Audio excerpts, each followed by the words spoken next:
Good morning friends, welcome to our YouTube channel ISPCS mentor. जैसा कि आप लोगों को पता है, हम डेली आपके लिए लेके आते हैं डेली करंट अफेयर्स क्विज और डेली जनरल अवेयरनेस क्विज, जिसको हमारी टीम आपके एग्जाम को ध्यान में रखते हुए डेली न्यूज़पेपर से वो आर्टिकल लेती है। उसी के बेसिस पे ये क्विज तैयार किए जाते हैं। और आज हम डिस्कस करेंगे 12 अगस्त का करंट अफेयर्स। देखते हैं अपना पहला question. The Indian mains hockey team won the bronze medal in the 2024 Paris Olympics by defeating which country। आपको पता होगा कि भारतीय पुरुष हॉकी टीम ने अभी ब्रॉन्ज मेडल जीता है, तो उसी के रिस्पेक्ट में पूछ रहा है कि जो किसको हराकर ये कांस्य पदक जीता है। तो किसको हरा के जीता है, बताइए आप लोग, किसको हरा के जीता है? Spain, Argentina, China, Japan. किसको हरा के जीता है? स्पेन को हरा के। और आपको जानना चाहिए कि टोटल कितने मेडल इंडियन हॉकी टीम ने जीते हैं। टोटल 13 मेडल जीते हैं। टोटल कितने मेडल जीते हैं? 13 मेडल जीते हैं। गोल्ड जिसमें जीते हैं 8 मेडल जीते हैं, सिल्वर जीते हैं 1 मेडल जीते हैं, और ब्रॉन्ज कितने जीते हैं? 4 मेडल्स। ठीक है, तो टोटल कितने इंडियन हॉकी टीम में जीते हैं? 13 मेडल जीते हैं। और गोल्ड जिसमें जीते हैं 8, सिल्वर जीते हैं 1 और ब्रॉन्ज जीते हैं 4। ठीक है, अगला क्वेश्चन देखते हैं हम लोग। क्या कह रहा है? India has won the fourth CAVA Central Asian Volleyball Association women's volleyball nations league tournament by defeating which team. क्या कह रहा है कि भारत ने किस टीम को हरा के चौथा कावा वॉलीबॉल एसोसिएशन महिला वॉलीबॉल राष्ट्र लीग टूर्नामेंट जीता है? किसको हरा के, जो चौथा कावा टूर्नामेंट है, किसको हरा के जीता है? ठीक है, बताइए आप लोग किसको हरा के जीता है। आपको पता होगा कि अभी बताइए आप लोग, इंडोनेशिया, नेपाल, रशिया, फ्रांस। किसको हरा के जीता है? नेपाल को हरा के जीता है। नेपाल को हरा के जीता। और इंडिया का ये सेकेंड कावा टाइटल है। इंडिया का ये सेकेंड कावा टाइटल है। ये सेकेंड कावा टाइटल है ये। ठीक है, और इसमें जो शालिनी, जो एक प्लेयर है, शालिनी को most valuable player of the match, player of the tournament, most valuable player of the tournament,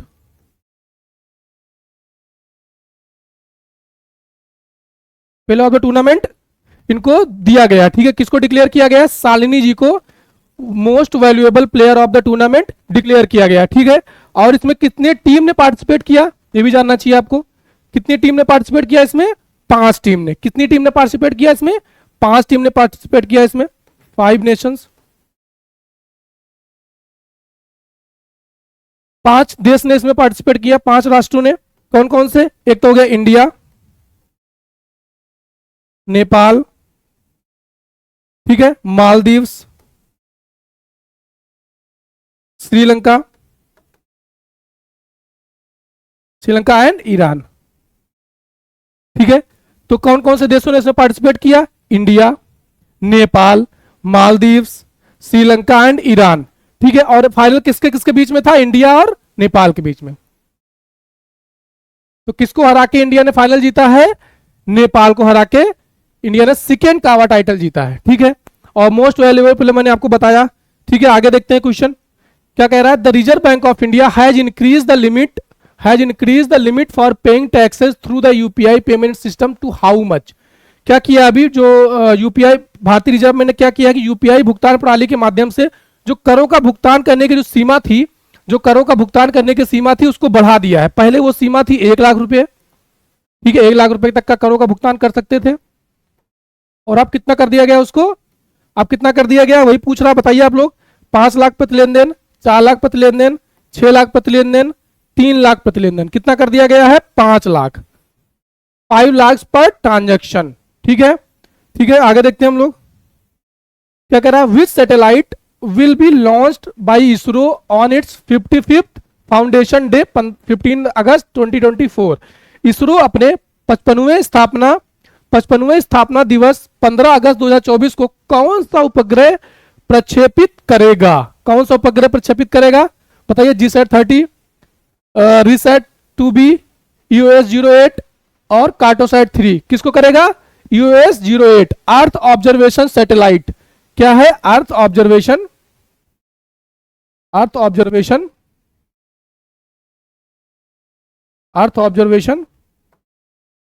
satellite. ठीक है। और इसरो आपको पता होगा, इसरो कब स्टेब्लिश किया गया था?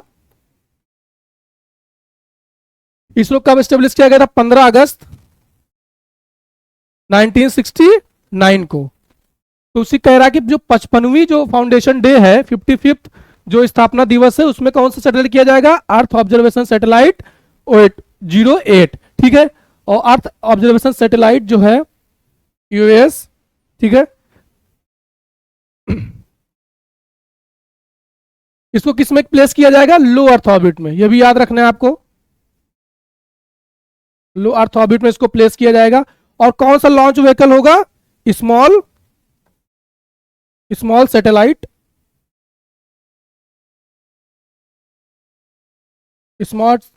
Launch vehicle SLV-D3। ये लॉन्च व्हीकल है, इसको लो अर्थ ऑर्बिट प्रमोट किया जाएगा, लो अर्थ ऑर्बिट में स्टेब्लिश किया जाएगा। ठीक है। और जिसकी ऑर्बिट होगी लो अर्थ ऑर्बिट होगी, और small satellite launch vehicle SSLV-D3 इसका लॉन्च व्हीकल है। ठीक है। और आपको पता होगा इसके कौन सा काम करेगा ये? जैसे कि डिजास्टर मैनेजमेंट,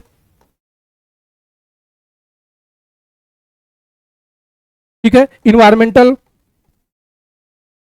जो मॉनिटरिंग होगी उसको करेगा ये।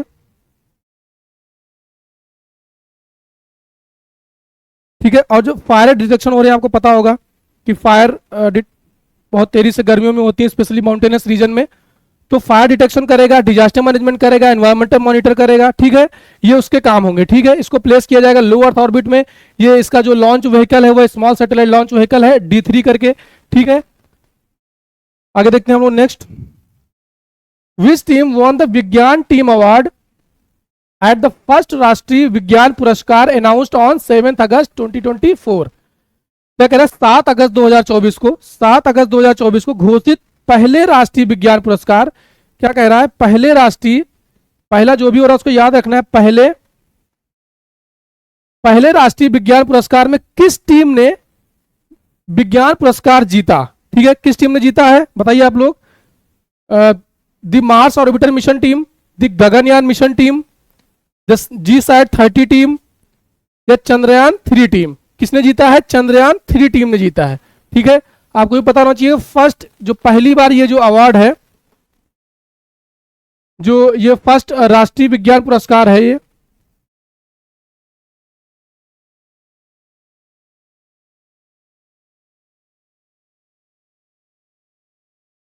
ठीक है।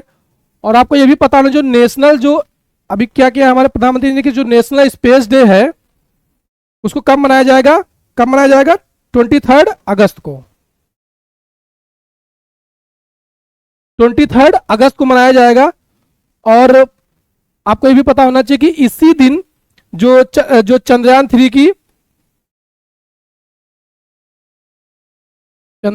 की लैंडिंग हुई थी चंद्रमा पे 2023 में। ठीक है। तो इसीलिए इसी दिन को डिक्लेयर किया गया, इसी दिन नेशनल स्पेस डे मनाया जाएगा। और ठीक है। और ये फर्स्ट राष्ट्रीय पुरस्कार, और इसीलिए किसको दिया गया है? जो चंद्रयान-3 टीम थी उसी को यह अवार्ड दिया गया, फर्स्ट राष्ट्रीय विज्ञान पुरस्कार। ठीक है। ठीक है। ये विज्ञान टीम का अवार्ड इनको दिया गया है। ठीक है। आगे हम लोग देखते हैं कि क्या कह रहा है। Which recent exercise was conducted by the Indian army in Ladakh to focus on high altitude warfare and operations? क्या कह रहा? भारतीय सेना द्वारा लद्दाख में उच्च ऊंचाई वाले युद्ध और संचालन पर ध्यान केंद्रित करने के लिए हाल ही में कौन सा अभ्यास आयोजित किया गया है? कौन सा अभ्यास आयोजित किया गया है? डिजर्ट ब्लिट्स, ठीक है, Desert Blitz, Himalayan Shield, White Desert, Parvat Prahar. कौन सा किया गया है? पर्वत प्रहार। कौन सा किया गया है? पर्वत प्रहार। किस लिए किया गया है? जो हाई एल्टीट्यूड वारफेयर अगर कभी होता है तो उसके लिए हमारी जो मिलिट्री आर्मी है उसको प्रिपेयर करने के लिए जो उच्च ऊंचाई वाले क्षेत्र में, जैसे लद्दाख रीजन में, तो उसके लिए प्रिपेयर करने के लिए ये पर्वत प्रहार एक्सरसाइज कंडक्ट कराई जा रही है। ठीक है, आगे देखते हैं हम लोग कि Buddhadeb Bhattacharya passed away recently, he was the former chief minister of which, आपको पता होगा एक बहुत बड़े कम्युनिस्ट लीडर हैं थे बुद्धदेव भट्टाचार्य, अभी उनका हाल ही में निधन हो गया है। तो पूछ रहा है किस स्टेट से थे वो लोग, ये आपको पता होगा, उत्तर प्रदेश, वेस्ट बंगाल, छत्तीसगढ़, तमिलनाडु। किस स्टेट से थे वो? वेस्ट बंगाल से थे। ठीक है, किस स्टेट से थे वो? वेस्ट बंगाल से थे। आगे देखते हैं हम लोग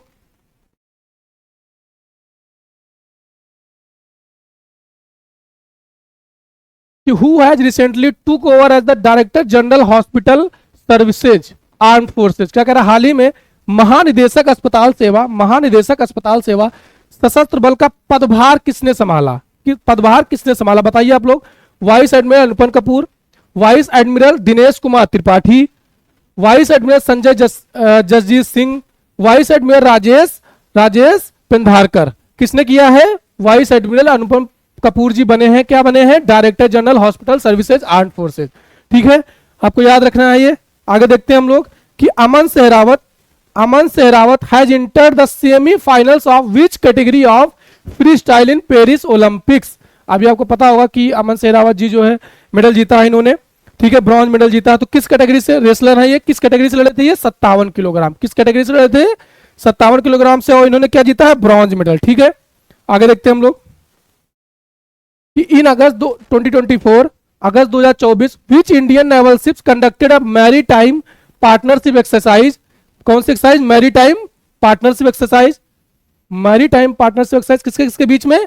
जर्मन नेवी और इंडियन नेवी के बीच में। ठीक है, जर्मन नेवी और इंडिया के बीच में। कह रहा है कौन सा इंडियन नेवल शिप है जिसमें इसमें पार्टिसिपेट किया था? किसने पार्टिसिपेट किया था? INS Vikramaditya, INS Kolkata, INS Tabar, INS Chennai. किसने किया था बताइए आप लोग? आईएनएस तबार ने किया था। किसने किया था? आईएनएस तबार ने पार्टिसिपेट किया था। जो इंडिया और जर्मनी के बीच में जो एक्सरसाइज हो रही है मैरी टाइम पार्टनरशिप एक्सरसाइज में, ठीक है, आईएनएस तबार ने पार्टिसिपेट किया था। ठीक है, आगे देखते हैं हम लोग। ये पन्ना बायोस्फीयर रिजर्व के बारे में है, ये map of the day Bharat, Panna biosphere reserve. क्या कह रहा है?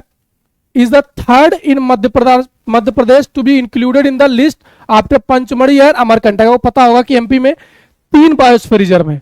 एक कौन सा है? पंचमढ़ी बायोस्फीयर रिजर्व, दूसरा हो गया अमरकंटक बायोस्फीयर रिजर्व, तीसरा है ये पीबीआर। ठीक है, और क्या कह रहा है कि स्टेब्लिश्ड इन 1981। कब स्टेब्लिश किया गया पन्ना बायोस्फीयर रिजर्व? ठीक है, 1981 में स्टेब्लिश किया गया।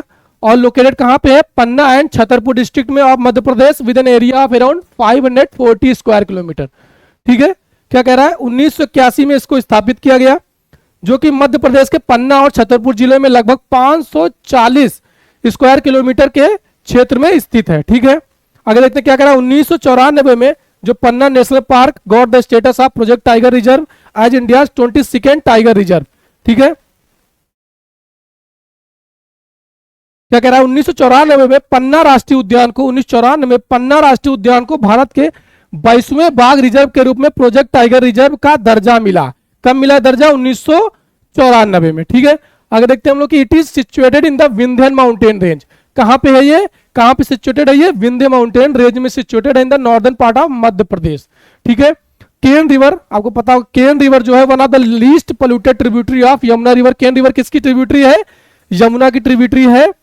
ये जो है flows through the reserve and the Ken Betwa river interlinking project will be located in it. क्या कह रहा है कि जो केन नदी है, केन नदी जो कि यमुना की सबसे कम प्रदूषित सहायक नदियों में से एक है, इस रिजर्व से होकर बहती है। किस रिजर्व से होकर बहती है? पन्ना बायोस्फीयर रिजर्व से बह के आती कौन सी नदी?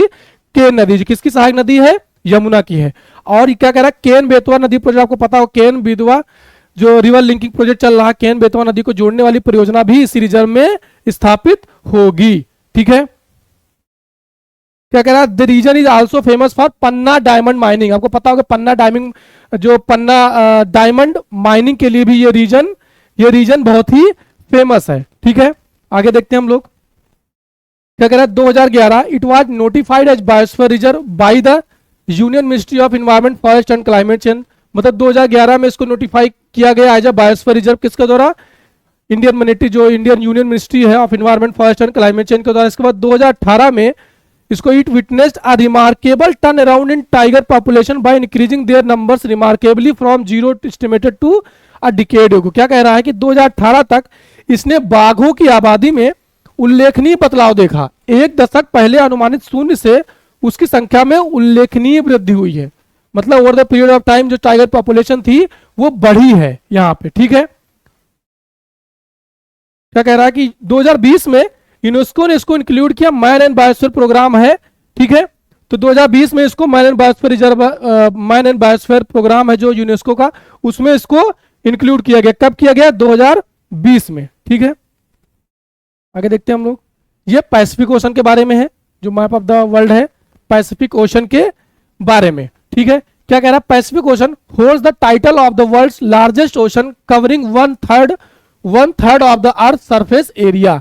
प्रशांत महासागर को दुनिया का सबसे बड़ा महासागर होने का खिताब हासिल है। सबसे बड़ा महासागर कौन सा है? प्रशांत महासागर, ठीक है। और जो पृथ्वी के सतही क्षेत्र का 1/3 हिस्सा कवर करता है। सतही क्षेत्र कितना? 1/3 हिस्सा कवर करता है। It is so vast that all the continents combined would still be smaller. कह रहा है यह इतना विशाल है कि सभी महाद्वीपों को मिलाकर भी यह छोटा होगा, इतना बड़ा है, ठीक है। क्या कह रहा है? It separates north America and south America from Asia and Australia. क्या कह रहा है कि यह उत्तरी अमेरिका और दक्षिणी अमेरिका को एशिया और ऑस्ट्रेलिया से अलग करता है, ठीक है। किसको अलग करता है? उत्तरी अमेरिका और दक्षिणी अमेरिका को एशिया और ऑस्ट्रेलिया से अलग करता है, ठीक है। आगे देखते हैं हम लोग। क्या कह रहा है? The name Pacific Ocean was coined by Portuguese explorer, क्या कह रहा है? Ferdinand Magellan, signifying peaceful inspired by the calmness of the ocean. क्या कह रहा है? प्रशांत महासागर का जो नाम है एक पुर्तगाली खोजकर्ता थे, क्या नाम था? Ferdinand Magellan. क्या नाम था? फर्डिनेंड, जो मैगलन थे उन्होंने इसका नाम दिया था। किस नाम पे दिया था? क्योंकि इसका जो नाम था पैसिफिक ओशन का मतलब होता बहुत ही शांतिपूर्ण। ये सागर बहुत ही शांत है, जो महासागर की शांति से प्रेरित है। बहुत शांत महासागर के नाम पे इसको एक पैसिफिक ओशन का नाम दिया गया, ठीक है। क्या कह रहा है अगला? कि Pacific Ocean is intersected by the international date line. क्या कह रहा है? प्रशांत महासागर को अंतरराष्ट्रीय तिथि द्वारा भी प्रतिच्छेदित किया जाता है। मतलब अंतरराष्ट्रीय जो तिथि रेखा है वो यहां से होकर गुजरती है पैसिफिक ओशन से, ठीक है। क्या कह रहा है आगे कि Pacific Ocean joins the Indian Ocean through the Indonesia seaway including Torres strait and strait of Malacca. इन दोनों हम स्टेट्स को अपने प्रीवियस वीडियोज में डिस्कस कर चुके हैं, आप वहां से इसको रिवीजन कर सकते हैं।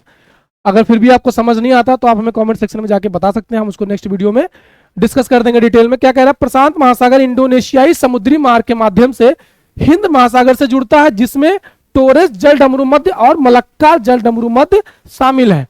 और क्या कह रहा है? इस महासागर की औसत गहराई कितनी है? 4280 मीटर है। कितनी है? 4280 मीटर है, ठीक है। क्या कह रहा है? पश्चिमी प्रशांत महासागर में स्थित मारियाना ट्रेंच, कहां पे है मारियाना ट्रेंच? पश्चिमी प्रशांत महासागर में। यह कह रहा है विश्व स्तर पर सबसे गहरी समुद्री खाई है। The Mariana trench located in the western Pacific Ocean is the deepest oceanic trench globally. कौन सा डीपेस्ट ओशियनिक ट्रेंच कौन सी है? Mariana trench. कहां पे है ये? पश्चिमी प्रशांत महासागर में, ठीक है। अब जनरल अवेयरनेस कुछ देख लेते हैं आज का कि क्या कह रहा है? Bronze for men's hockey team in Paris Olympics as PR Sreejesh refers in context to the same. Tell us when was the last gold medal won by the Indian men's hockey team in the Olympics? क्या कह रहा है? Paris Olympic में पुरुष hockey team को कांस्य पदक मिला, जबकि पीआर श्रीजेश सेवानिवृत्त हुए, ठीक है। पीआर श्रीजेश को जो है वो सेवानिवृत्त हो गए, रिटायर हो गए। उसी संदर्भ में हमें बताया कि ओलंपिक में भारतीय पुरुष हॉकी टीम ने आखिरी स्वर्ण पदक कब जीता है, ठीक है। कब जीता बताइए आप लोग? 1980, 1984, 1988 और 1992। कब जीता लास्ट वाला? 1980। मैंने बताया था कि टोटल कितने पदक जीते हैं? 13, ठीक है। जिसमें मैंने बताया था गोल्ड 8 है, सिल्वर 1 है और ब्रॉन्ज 4 है। जो लास्ट वाला जो गोल्ड जीता तो कब जीता था? 1980 में जीता था। लास्ट गोल्ड कब जीता था? 1980 में, ठीक है।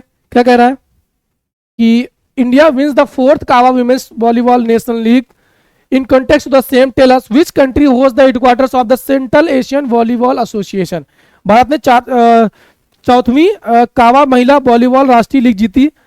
मैंने इसके पहले आपको अभी डिस्कस किया है पहले क्वेश्चन में, उसी के संदर्भ में कह रहा है कि हमें बताएं कि मध्य एशियाई वॉलीबॉल संघ का मुख्यालय किस देश में, किस देश में मुख्यालय है, कजाकिस्तान में। कहां पे है इसका मुख्यालय, कजाकिस्तान में इसका मुख्यालय है। ठीक है, आगे देखते हैं हम लोग कि the states of Punjab, Telangana, West Bengal and Kerala have not implemented the right to education act in context to the same, tell us which constitutional amendment made the right to education a fundamental right. क्या कह रहा, पंजाब, तेलंगाना, पश्चिम बंगाल और केरल राज्यों ने शिक्षा का अधिकार अधिनियम लागू नहीं किया। कौन कौन से स्टेट, पंजाब, तेलंगाना, पश्चिम बंगाल और केरला। ठीक है, उसी के संदर्भ में बताएं कि किस संवैधानिक संशोधन ने शिक्षा के अधिकार को मौलिक अधिकार बना दिया। थोड़ा हम लोग देखते हैं इसके बारे में डिटेल में। ठीक है, जो फर्स्ट डॉक्यूमेंट था, जो पहला डॉक्यूमेंट था, ये याद रखना है आपको कि जो फर्स्ट डॉक्यूमेंट था ऑन राइट टू एजुकेशन पे, जो फर्स्ट डॉक्यूमेंट था कौन सा था, राममूर्ति कमेटी रिपोर्ट।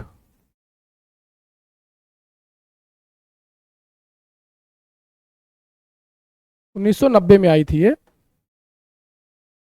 तो जो पहला डॉक्यूमेंट जिसमें जिक्र होता है राइट टू एजुकेशन का, वो कौन सा डॉक्यूमेंट, कई बार क्वेश्चन आ सकता है कि पहला डॉक्यूमेंट जिसमें राइट टू एजुकेशन के बारे में जिक्र किया गया कौन सा था, राममूर्ति कमेटी रिपोर्ट। ठीक है, और इसमें देख लेते हैं इसके बाद जो सुप्रीम कोर्ट का जजमेंट है एक, कौन सा, उन्नी कृष्णन करके आपने सुना होगा कि उन्नी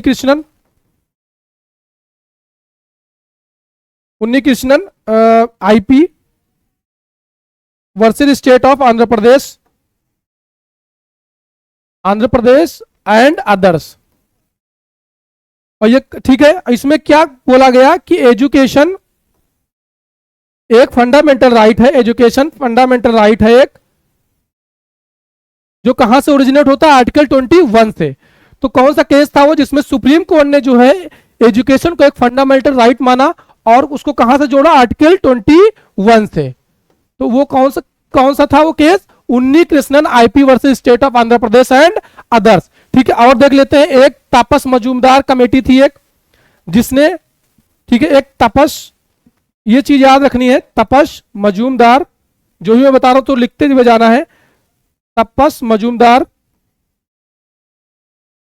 कब की है, 1999 की, 1999 की।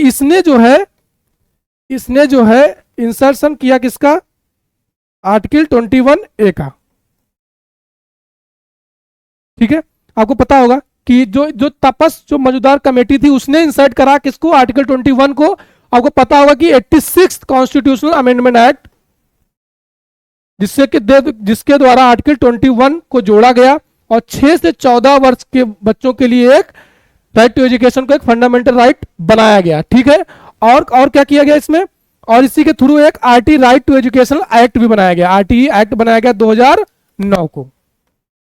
ठीक है, तो हमने इतनी साइड देखा, कमेटी कौन सी, पहली कौन सी थी, इसके बाद तपस मौजूदार कमेटी, और हमने केस देखा है उन्नी कृष्णन का। ठीक है, आरटी एक्ट 2009 में आया। तो कौन सा अमेंडमेंट एक्ट था ये, 80, बताइए आप लोग, 74 और 80वां और 86 और 94, कौन सा था, 86।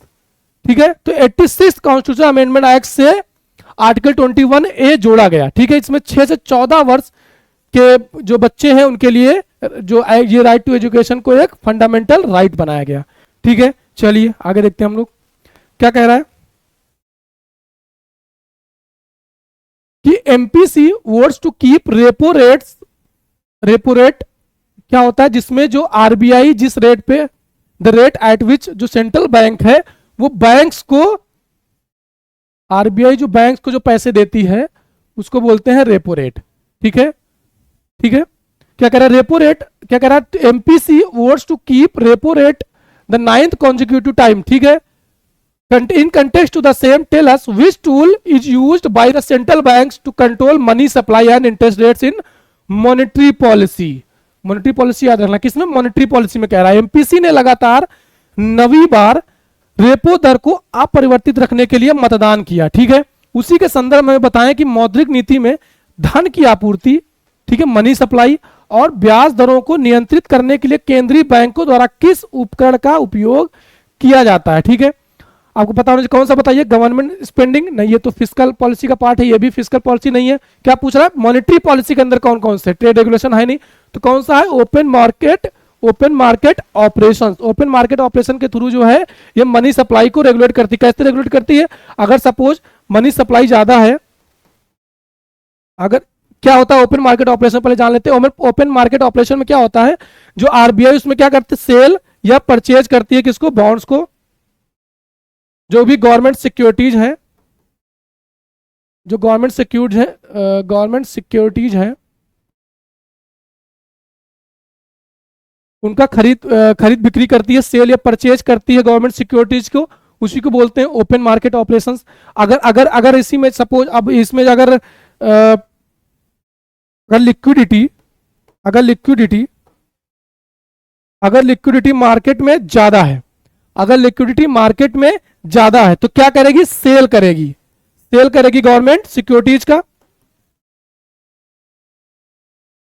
सेल करेगी मार्केट सिक्योरिटीज का। ठीक है, तो क्या होगा? अगर सेल करेगी गवर्नमेंट सिक्योरिटीज को तो क्या होगा? लोग खरीदेंगे, तो क्या होगा? लिक्विडिटी कम होगी। ठीक है, तो जो भी एक्स्ट्रा जो मनी सप्लाई है उसको सक आउट करेगी। ठीक है, लूपी लिक्विडिटी को। अगर लिक्विडिटी कम है, ठीक है, अगर लिक्विडिटी कम है तो क्या करेगी? परचेज करेगी। जब परचेज करेगी, अगर वो परचेज करेगी तो क्या होगा? लोग उसको वापस देंगे। जब परचेज करेगी आरबीआई तो क्या होगी? उनके पास पैसा आएगा, तो उससे क्या होगा? लिक्विडिटी बढ़ेगी। ठीक है, तो क्या होगी? क्या करेगी? बाय करेगी, बाय ऑफ गवर्नमेंट सिक्योरिटीज, तो इससे क्या होगी? लिक्विडिटी बढ़ेगी।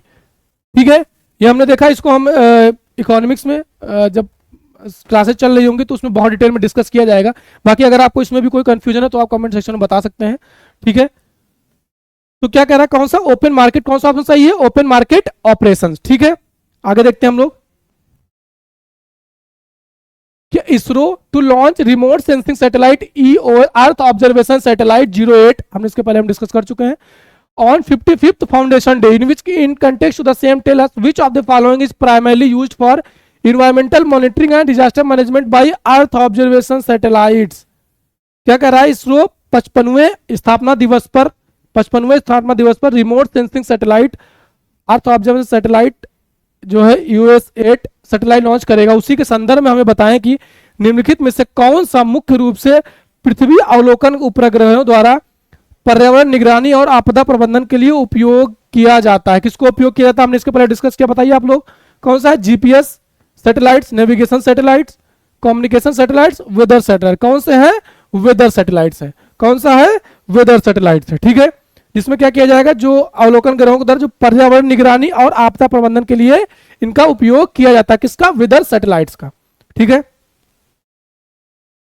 क्या कह रहा है?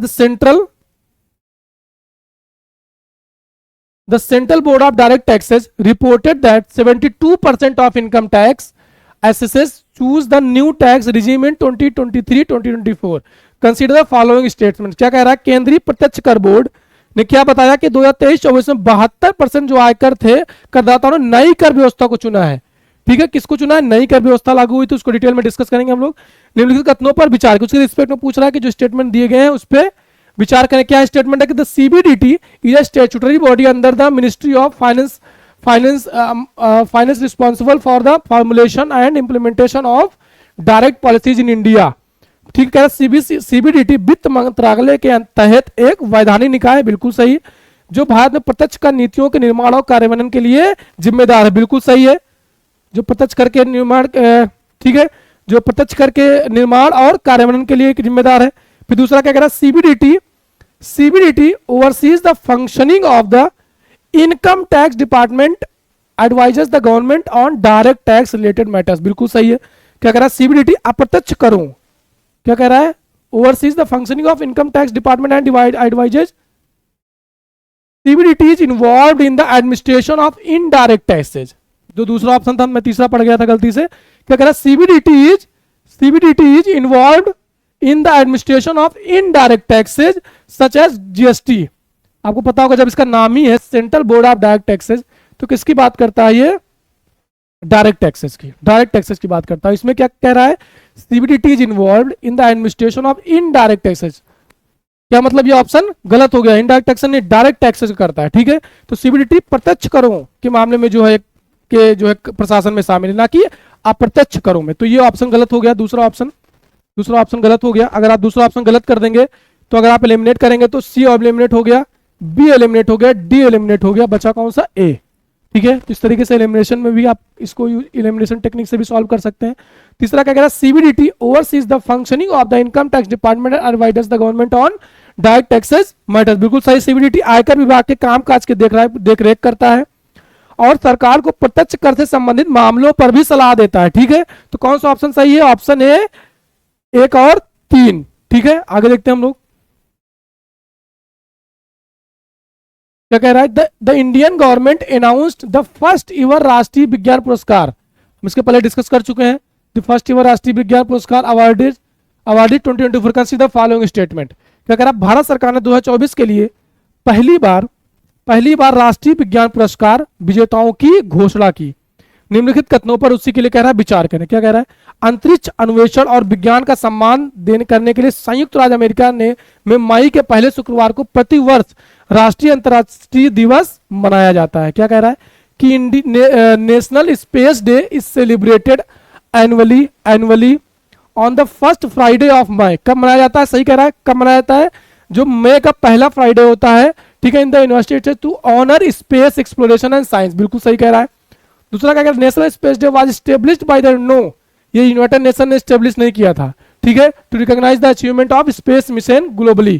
तीसरा क्या कह रहा है, the day aims to inspire and the public aims to inspire students and the public to learn more about space and the benefits of space exploration, ठीक है। तो हमने क्या देखा कि इसको जो स्टेब्लिश किया गया, तो किसने स्टेब्लिश किया था, इसको यूनाइटेड नेशन ने नहीं किया था, इसको किसने स्टेब्लिश किया था 1997 में, जो